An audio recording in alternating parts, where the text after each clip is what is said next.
السلام علیکم ورحمۃ اللہ وبرکاتہ۔ سنو نیوز ایچ ڈی میں آپ کا میزبان ڈاکٹر مریاض عباسی آپ کی خدمت میں حاضر ہے۔ ناظرین، ہم روز بات تو کرتے ہیں ڈیفرنٹ ایشوز کی، لیکن آج آپ کو افغانستان کے چناروں کی، پہاڑوں کی بھی سیر کرائیں گے، یہاں بیٹھے بٹھائے۔ بلوچستان کی بھی آپ کو ایک امیجنری جو ایک ایکیڈیمک وہاں کا جو ریالٹیز ہیں وہ بھی آپ تک پیش کریں گے، کیونکہ اس شخصیت کو ہم نے دعوت دی ہے جو نیوز پیپرز میں بھی لکھتے ہیں، افغانستان میں 5 سے 7 مرتبہ جا بھی چکے ہیں، وہاں کی لیڈرشپ کے ساتھ ان کا اٹھنا بیٹھنا، آنا جانا، ان کے گہری نظر ہے سیاسی امور پہ بلوچستان کے ٹرائبل ایریاز کے۔ میری مراد طاہر خان صاحب ہمارے ساتھ موجود ہیں، سینئر تجزیہ کار۔ طاہر صاحب، بہت شکریہ۔ سنو ڈیجیٹل میں آپ کی آمد کا خوش آمدید کہتے ہیں۔ یہ بتائیں، 5 سے 7 مرتبہ آپ کا افغانستان آنا جانا ہوا ہے، جی، تو یہ بتائیں کس سلسلے میں اور کیسا رہا؟ بہت شکریہ مجھے دعوت دینے کی۔ ویسے تو افغانستان تو جب میں نے 1990 سے صحافت شروع کی تو اس وقت آنا جانا ہوتا ہے، لیکن طالبان کی چونکہ دوبارہ اقتدار میں آنا ایک بڑی خبر تھی پوری دنیا کے لیے۔ 20 سال لڑائی کے بعد، ویسے طالبان تو 1996 میں بھی اس کی حکومت تھی کابل میں، 94 میں ملا عمر نے طالبان تحریک بنائی تھی، لیکن اس کی اہمیت اس لیے زیادہ تھی کہ یہ اس طرح نہیں، یہ تو 20 سال تو سب لوگوں کی دلچسپی تھی۔ تو 15 اگست میں طالبان کابل کنٹرول کر گیا، اور ہم اگست میں، مجھے ایگزیکٹ یاد تو نہیں ہے لیکن 20-21 اگست کو ہم گئے وہاں پہ، بلکہ 26 اگست کو جو ایئرپورٹ پہ بڑا حملہ ہوا تھا کابل ایئرپورٹ پہ، میں ادھر ہی تھا۔ تو آنا جانا اس لیے ہوتا ہے کہ صحافی ہوں اور افغانستان پہ لکھتا ہوں، بولتا ہوں، تو میرا یہ خیال ہے کہ جب تک آپ عملی طور پہ خود نہیں جاتے، لوگوں سے نہیں ملتے، بیٹھتے نہیں ہیں وہاں پہ سب لوگوں سے، اپوزیشن سے وہاں جتنے وہاں کچھ لیڈر ہے، حکمت یار بھی ادھر ہے، کرزئی صاحب ہے، ڈاکٹر عبداللہ ہے، باقی تو چلے گئے ہیں، طالبان کے لوگوں سے ملے ہیں، سعودین حقانی صاحب کا میں نے انٹرویو کیا ہے، وہ انٹیریئر منسٹر سے، کافی سارے وزراء سے۔ تو جب تک آپ فیس ٹو فیس لوگوں کے ساتھ نہیں بیٹھیں گے تو آپ کو آئیڈیا نہیں ہوگا کہ ہو کیا رہا ہے، لوگ کیا سوچتے ہیں۔ تو اور ٹریولنگ میں نے پھر بہت کی ہے، یعنی جنوب میں بھی گیا ہوں، اور قندھار ہو گیا، ہیلمند ہو گیا، پھر پنشیر ہو گیا، بامیان، اور چلو ننگرہار تو ہمارے قریب ہے، کابل تو مرکز ہے، ادھر تو آنا جانی ہوتا ہے، پنچیر بھی غزنی بھی طالبان کے کنٹرول میں اس ابھی وقت؟ مکمل کنٹرول میں ہے۔ اچھا، یہ لاسٹ ٹائم نہیں تھا، 1996 میں جب طالبان نے حکومت، اس وقت نہیں تھا، پنشیر باہر تھا، تو آخر تک وہ ہے۔ طالبان تو ایز کمپیئر ٹو شمالی اتحاد پرو پاکستان تھے اور سمجھے جاتے ہیں ابھی بھی۔ شمالی اتحاد کی اب کیا پوزیشن ہے طالبان کے ساتھ، رشید دوستم گروپ کی؟ وہ تو ابھی نکل گئے ہیں نا، رشید دوستم، اور جو زیادہ پوزیشن کے لوگ ہیں وہ ترکی میں ہیں، اور جو احمد مسعود ہیں، احمد شاہ مسعود کا جو بیٹا ہے تو وہ تاجکستان میں ہوتا ہے، باقی سارے لوگ ادھر ہیں۔ تو مطلب ہے کہ وہاں سے وہ کچھ ایکٹیویٹی بھی، پہلے شروع میں ان کو اجازت نہیں ہوتی تھی میٹنگز وغیرہ کی، اب ان کو ہے، اب وہ ملتے ہیں جلتے ہیں۔ احمد مسعود تو سفر بہت کرتا ہے، روس بھی گیا تھا، ابھی ریسنٹلی یورپ بھی تھا۔ تو طالبان کے ساتھ ظاہر بات ہے کہ طالبان کا جو ایک مسئلہ ہے، دنیا ان سے کہتی ہے طالبان سے کہ آپ ایک براڈ بیس گورنمنٹ بنائیں، دیگر لوگوں کو بھی ساتھ بٹھائیں، شامل کریں، انکلوسیو ایک سسٹم بنائیں، لیکن وہ نہیں مان رہے۔ اور حالانکہ دوحہ معاہدے پہ لوگ اکثر، طالبان اکثر کہتے ہیں نا، دوحہ معاہدہ کو اگر آپ پڑھیں تو دوحہ معاہدے میں وڈرال جو ہے نا، انخلا، یہ دیگر چیزوں کے ساتھ یہ کنیکٹ ہیں، انٹر لنک ہیں، کہ انخلا کے بعد بین الاقوامی مذاکرات ہوں گے، بین الاقوامی مذاکرات کی بنیاد پہ ایک فیوچر کی ایک گورنمنٹ بنے گی۔ ہاں، اس میں اسلامی کا لفظ ضرور ہے، اس میں طالبان حکومت کا ذکر نہیں ہے، بلکہ جو ایک شک اس میں نہیں ہے، جو میں نے سنا ہے وہاں پر، میں قطر بھی گیا ہوں یہ مذاکرات کے دوران، تو وہاں میں سنا تھا کہ یہ ایک مفاہمت ہوئی ہے کہ کابل کوئی بھی مستقبل میں بزور داخل نہیں ہوگا، اس میں طالبان بھی ہے، اس میں امریکہ بھی ہے، اس میں دیگر ممالک بھی ہے، لیکن طالبان چلے گئے اندر، کنٹرول بھی، طالبان کے پاس اپنے دلائل ہیں، وہ کہتے ہیں کہ صدر چونکہ چلا گیا تھا اس وقت کا، تو افغان فوج جس کو امریکہ نے اتنا ٹرین کیا، پیسہ لگایا، اتنی اس قابل نہیں تھی کہ وہ اپنے ملک کا دفاع کر سکے؟ یہ سوال لوگ پاکستانیوں کے ذہنوں میں بالکل ہے۔ دنیا کے 3.5 لاکھ تک فوج تھی، اور پولیس تھی، انٹیلیجنس تھی، اور امریکی سے آپ اور میں سو اختلاف ہی کر سکتا ہوں، لیکن اس کی تربیت سے، اس کی ٹیکنالوجی سے تو ہم انکار نہیں کر سکتے۔ بالکل، ہم ابھی تک کہہ رہے ہیں کہ بھائی لوگ ہیں، آپ کا F-16 ان کے اسپیئر پارٹس آپ کو نہیں دے گا تو نہیں چل سکتا۔ تو لہٰذا یہ ہے کہ وہ بڑے ویل ٹرین لوگ ہیں، لیکن ان کو ٹریجڈی ان کی یہ رہی کہ لوگ جنگ سے تنگ آ گئے تھے. امریکن نے 2014 میں گراؤنڈ آپریشنز ختم کر دیے تھے. ہاں انہوں نے کہا کہ جب تک کوئی ان کو اصل ٹارگٹ ملے گا, کوئی اہم ٹارگٹ, تو وہ ریئیکٹ کریں گے. تو لہٰذا افغان فورسز کی وہ آئی تھی. لیکن عوام 20 سال جنگ میں تنگ ہو گئے تھے. تو جب طالبان کا پریشر بڑھتا رہا تو لوگوں نے کہا کہ ہم آپ کو الاؤ نہیں کریں گے. قبائل نے, لوگوں نے اپنے گورنر سے, اس لیے لوگ سرنڈر کرنا شروع کر دیا. اور سرنڈر آپ نے بات کی نا شمالی افغانستان کا, وہاں آپ کی بات درست ہے کہ وہاں تو نان پشتون ہیں, وہاں تو طالبان کی سپورٹ اس وقت کم تھی. لیکن طالبان نے وہاں سے کنٹرول کرنا شروع کر دیا. پہلے وہ کسی پشتون اس پہ وہ نہیں کیا قبضہ, یا قندھار پہ یا ننگرہار پہ یا ارزگان پہ یا ہیلمند پہ. تو لہٰذا یہ لوگ نہیں چاہ رہے تھے. یہ پنشیر بھی جو طالبان کے ساتھ کنٹرول میں آئے ہیں بڑی جنگ کے بغیر, یہ بھی وہاں کا, میں کابل میں تھا جب ان کے علماء آئے تھے, اس وقت کنٹرول نہیں تھا, لیکن وہ لوگوں نے پھر اس سے کہا کہ ہم جنگ نہیں. اچھا, کنڑ نورستان سے پاکستان کو پرابلم ہے چونکہ وہیں سے زیادہ کمک آتی ہے یہ در اندازی کے لیے باڑھ کاٹ کے. تو کنڑ میں ایسی کیا لوکیشن وائز ذرا ہمارے ناظرین کنڑ ایسا ہے نا, کنڑ تھوڑا سا بڑا مشکل علاقہ ہے, پہاڑی علاقہ ہے, صوبہ ہے, ہاں پورا صوبہ ہے, لیکن وہ اس کی آبادی وہاں کم ہے اور وہاں پر میدانی علاقے بھی کم ہے. وہاں پر ہم یہ جو پاکستانی ریاست کے خلاف لڑنے والے ہیں وہاں کم ہے, چونکہ وہ نورستان کی بات کر رہا ہوں, نورستان کی بات کر رہا ہوں, میں نے کنڑ بولا, نورستان کی بات نہیں, نورستان میں تو کنڑ میں تو بہت ہے, کیوں کنڑ باجوڑ کے ساتھ لگتا ہے, لیکن پھر نورستان اور کنڑ ایک دوسرے کے ساتھ لگتا ہے, اور ننگرہار کنڑ کے ساتھ لگتا ہے. تو ننگرہار میں اور کنڑ میں زیادہ ہے کیونکہ باجوڑ سے وہاں پر سرحد ہے. ہمارا جو یہ ننگرہار کے ساتھ تورخم ہے اور یہ خیبر ضلع ہے. تو کنڑ میں پھر یہ ہے کہ وہاں پہ چونکہ باجوڑ والا ایک بارڈر ہے, تو وہ جہاد کے دوران بھی وہاں پر آنا جانا یہ بالکل عام ہوتا تھا. حالانکہ اس طرح جو باجوڑ کے ساتھ ہمارے افغانستان کا سرحد ہے وہ اس کی طرح نہیں ہے, ننگرہار کی طرح کی بڑی سڑک ہے, لیکن وہاں پہ, اور پھر جب پہاڑی علاقہ ہو, پیچیدہ علاقے ہو, انیکسیسیبل ایریا علاقے ہو, تو اس میں پھر آپ کا جو مخالف ہے وہ بتائیں. اس وقت کے پرائم منسٹر نے کہا تھا 4-5 ہزار ٹی ٹی پی کے لوگ واپس آئیں, انگیج کریں گے, آفس کھولیں گے. اب کتنے ہیں طالبان پاکستان میں, آپ کی انفارمیشن؟ افغانستان کے بارے میں تو جتنی بھی رپورٹس یونائٹڈ نیشن کی, تو اس میں تو 6000 فائٹرز کا ذکر ہوتا ہے, فائٹرز, اور ان کے فیملی ملا کر کے 40 اور 44 ہزار کے لگ بھگ. پاکستان میں یہ مشکل ہے, مطلب اگر میں آپ کو کہوں کہ 100 ہے, 2000 ہے, 3000 ہے, تو وہ ویسے ایک میں اپنی طرف سے تکا لگاؤں گا, وہ درست نہیں ہے. لیکن ماضی کی بنسبت زیادہ ہے یہاں پر پینیٹریشن. ماضی میں تو بہت خودکش حملے ہوتے نہیں خودکش حملے تو ابھی 2005 بنو میں بڑا حملہ نہیں ہوا. اب میں آپ کو بات بتاؤں, بنو کے حملے کے میں آپ کو اس کی مطلب ہے کہ 16 اس میں لوگ تھے, جو آئی ایس پی آر کا بیان ہے. 16 لوگ اگر ایک حملے میں حصہ لیتے تو اس کا مطلب ہے کہ ان کے پاس افرادی قوت زیادہ گئی, اور یہ افرادی قوت یہ مطلب ہے کہ وہاں پہ ظاہر بات ہے کہ ان کے پاس لوگ, اپنا سسٹم ان کا ہے ریکروٹمنٹ کا.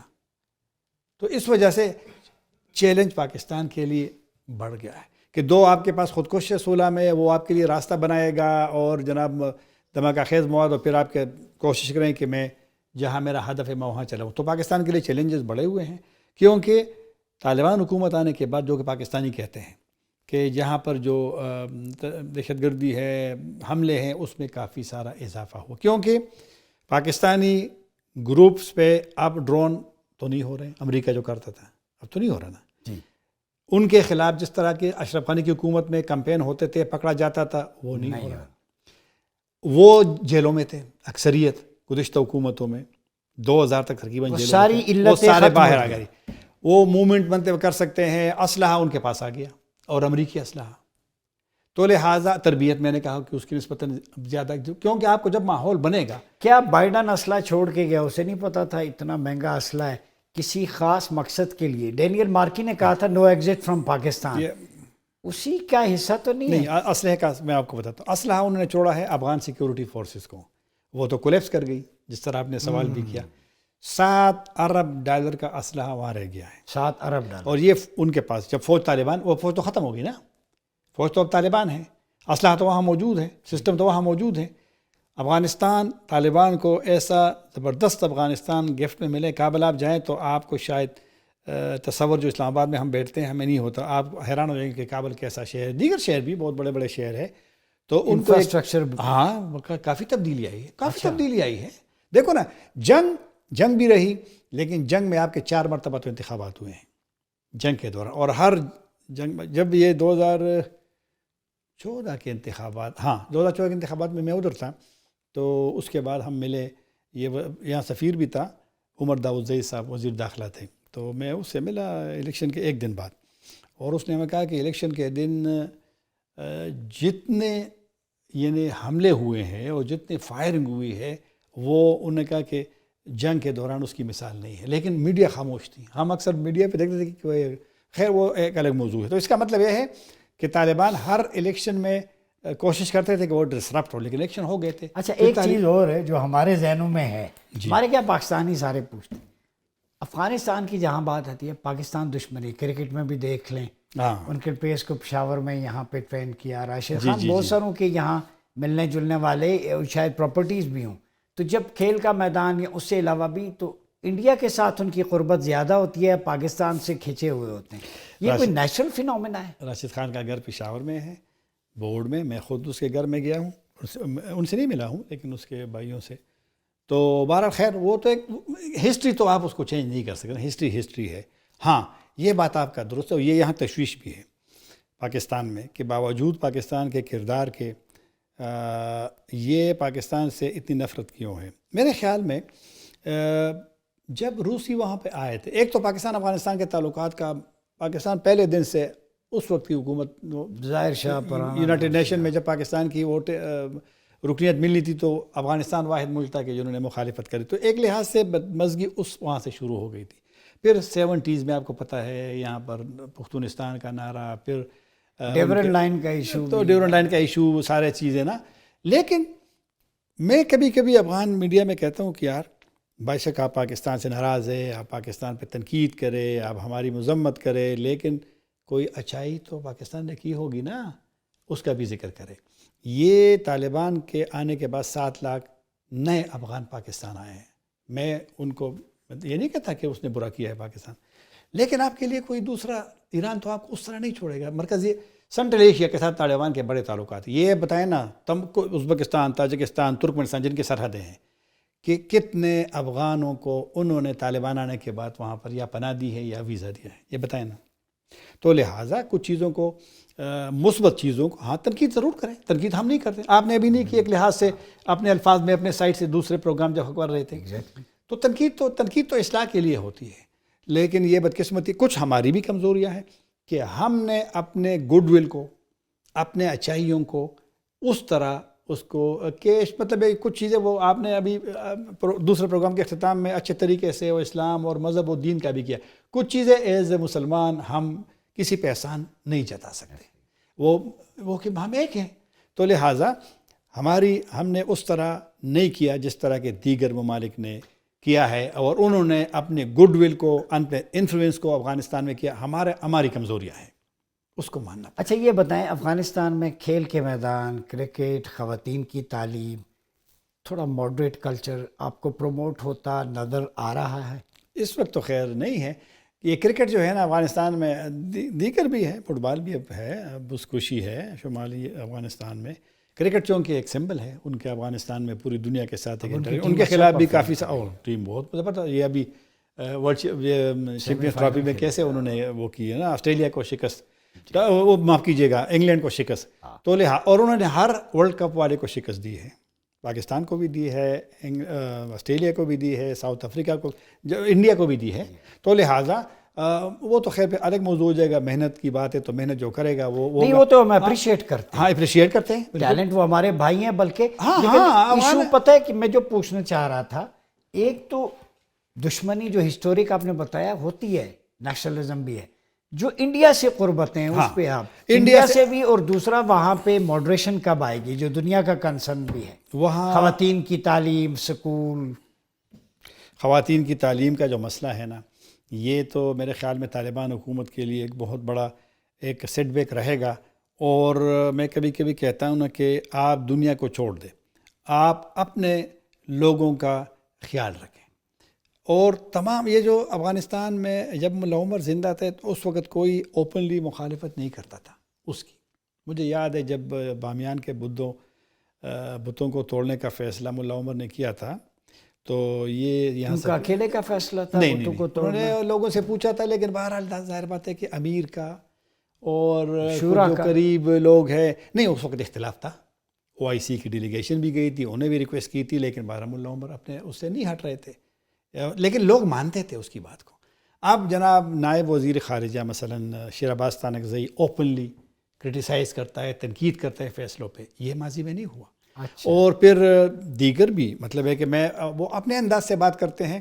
مثلا عبدالسلام حنفی نائب وزیر اعظم ہے، شراج الدین حقانی وزیر داخلہ، ملا یعقوب وزیر دفاع، یہ امیر خان متقی وزیر خارجہ، انہوں نے بھی اپنے لحاظ سے ایک بات اپنی پہنچائی ہے. تو یہ طالبان کے لیے ایک سبق اس لیے ہے کہ اگر آپ اپنے لوگوں کا تعلیم کا خیال نہیں کریں گے تو یہ پاکستان میں افغان مریضوں کا آمد بہت زیادہ ہوتی ہے، اور پاکستان 100 ویزے مریضوں کو بغیر پاسپورٹ اور ویزے کے دیتا ہے، 100 ویزے ڈیلی. اب تو تورخم بنے مسئلے خیر ادھر سے آ رہے ہیں، لیکن سرحدیں تو بند نہیں ہونی چاہیے ڈیلی. اور اس کے ساتھ ایک بندہ، یہ بغیر ویزے اور پاسپورٹ کے، کوئی چارج فیس نہیں ہے. نہیں فیس تو ویسے بھی نہیں ہے. ابھی $8 لیتے ہیں، وہ پروسیسنگ فیس ہے، یہ بھی لیتے ہیں. 100 بندہ جو مریض ہے وہ لیتا ہے، ساتھ ان کے اٹینڈنٹ ایک اٹینڈنٹ. ہاں جی ہاں. تو اور یہ ہونی چاہیے. دیکھو نا، میں جس طرح ہم بات کر رہے ہیں، ہاں، تو لہٰذا یہ میں اس پہ نہیں کہہ رہا ہوں کہ یہ میں کوئی وہ احسان والی بات کر رہا ہوں، یہ نہیں کر رہا ہوں. تو وہ ایک تعلق مواخات کے. حامد کرزئی صاحب ہم سے پاکستان سے ناراض تھے نا، لیکن وہ 21 مرتبہ آئے تھے، جب 2 مرتبہ صدر رہے تھے. وہ اکثر گلے کرتے تھے کہ میں گیا ہوں کچھ نہیں ہوتا، لیکن وہ پتہ کیا کرتا تھا، وہ کہتا تھا کہ پاکستان اور افغانستان یہ جڑواں ہیں، کو جوائنٹ ٹوینس ہے اس نے نا، تو لہٰذا بھائی ہیں. ہاں جڑواں بھائی ہے. تو اس کا مطلب یہ ہے کہ ان کو معلوم تھا کہ پاکستان سے ہمارا اختلاف ہو بھی ہم ایک دوسرے کو جدا نہیں. کیا خیال ہے یہ ملک تنازع خوارج والا TTP ختم ہو جائے، افغان پاکستان ریلیشن بحال ہو جائیں، یہ دونوں مل کے کتنی بڑی قوت خطے کے لیے، ساتھ سینٹرل ایشین سٹیٹس ملیں، بہت بلاک نہیں بن جاتا؟ بہت بڑی بلاک کی بات تو خیر ہم نہیں کریں گے، لیکن آج کل دنیا کا فوکس ہے ٹریڈ پہ، تجارت پہ، لوگوں کے آنے جانے پہ. پاکستان میں کابل جب جاتا ہوں اور پہلے بھی جاتا تھا، وہاں پر ایک بڑی شاپنگ سینٹر ہے گلبہار، اس میں 80% پاکستانی چیزیں ہوتی تھیں، 80%. ایک وہاں پر ممبر پارلیمنٹ تھی خاتون فوزیہ کوفی، وہ بدخشان کی ہے. وہ مجھے کہہ رہی تھی کہ بدخشان کے پہاڑوں میں یہ پاکستانی دودھ، وہاں پر یہ پیک دودھ نہیں ہوتی، یہ وہاں ملتا ہے. تو لہٰذا اس کا مطلب یہ ہے کہ پاکستان کے لیے، اور دوسری بات ہے کہ مرکزی ایشیا تو ہم افغانستان کے بغیر نہیں پہنچ سکتے نا. افغانستان جنوبی ایشیا تو انڈیا کے ہمارے بغیر تو نہیں پہنچ سکتا نا. تو لہٰذا چابہار تو ان سے بہت دور ہے، اور پھر آپ تو لہٰذا دونوں کے لیے ضرورت ہے کہ تھوڑے سے فوکس کرے ٹریڈ پہ، تجارت پہ، بائیلیٹرل ٹریڈ پہ، ٹرانزٹ ٹریڈ پہ. اور اگر ہم نے یہ کام کر لیا تو آپ یقین کیجیے یہ ٹماٹر کی جو قیمت سردی میں 50 روپے تھا، اس سردی میں 50 روپے کی ماضی میں ٹماٹر کا ریٹ تھا. اور وہاں پہ بھی مطلب ہے کہ ہماری چیزوں کی ضرورت ہے. اگر میں نے آپ کو دودھ کی مثال دی کہ پہاڑوں میں بدخشان میں پاکستان کی پروڈکٹس افغانستان میں جاتی ہیں، جی وہاں کی یہاں دونوں کے عوام کو فائدہ ہے، اور فائدہ ہے، مطلب ریٹس بھی نیچے اور آ جب سکتے اس میں مسئلے نہ ہو، جب بارڈر بند نہ ہو، جب ٹیکسز کا تھوڑا سا اچھا نظام ہو، تو شاید کہ جو ہم مہنگائی والا روزانہ رونا روتے ہیں، اس میں بڑا فرق یہ بھی بند ہوگا. میوچل ٹریڈ بھی ہو. بہت شکریہ طاہر خان صاحب. اور جاتے جاتے چونکہ پرشین سے ہمارا بھی لگاؤ ہے، تو رات دیدم جانم کی باتیں جو افغانستان میں ہوتی ہیں طاہر خان صاحب، وہ دیدار یا دیدم کا پاکستان میں بھی ہو جائے، مل کے آگے بڑھیں ٹریڈ کے لیے، میوچل رسپیکٹ کے لیے. اور خطے کے 2 بھائی ہیں. اور سب سے بڑی بات جو طاہر خان صاحب نے جس پہ کہا کہ بدخشاں کے اندر جب پاکستانی پروڈکٹس یا دودھ وہاں پہ دیکھتے ہیں، یہاں پہ آلو پیاز ٹماٹر کی قیمت سستی ہوتی ہے. میوچل ٹریڈ ہم بات کر رہے تھے نا، پہلے کرتے ہیں کہ مسلمان ممالک کے درمیان اپنے نیچرل ریسورسز پروڈکٹ سے ایک دوسرے کو فائدہ دیں. جب یہ دونوں ملیں گے، ماحول سازگار ہوگا، دہشت ختم ہوگی، تو سینٹرل ایشین سٹیٹس بھی ساتھ ملیں گی. تو یہ اپنے وسائل سے اپنے ممالک کے خطے کے افراد کو آگے لے کے جانا ہے. کون نہیں چاہتا کہ یہ اکٹھے ہوں، مل کے چلیں؟ یہ central Asian state, Pakistan, Afghanistan, Türkiye, آپ سمجھ گئے ہوں گے، بڑی طاقتیں نہیں چاہتی. تو ہمیں انہیں نہیں دیکھنا، خود ٹیبل پہ بیٹھ کے اپنے ایشوز جو ہیں، کانفلکٹس ہیں، فالٹ لائنز ہیں، ان کو مینیج کرنا ہے، تاکہ مستقبل میں افغانستان، پاکستان، تاجکستان، ترکمانستان، قزاقستان اور سینٹرل ایشین جتنی بھی اسٹیٹس ہیں، یہ اقتصادی ہب بنے، یہاں کا اکانومک ہب، اور دنیا کو بتائے کہ کیسے معاشی میدان میں، آئی ٹی میں، انفراسٹرکچر میں ہم آگے بڑھنے کی صلاحیت رکھتے ہیں۔ اپنا بہت خیال رکھیے گا۔ اپنے میزبان ڈاکٹر مریاض عباسی کو اجازت دیجیے۔ اللہ حافظ۔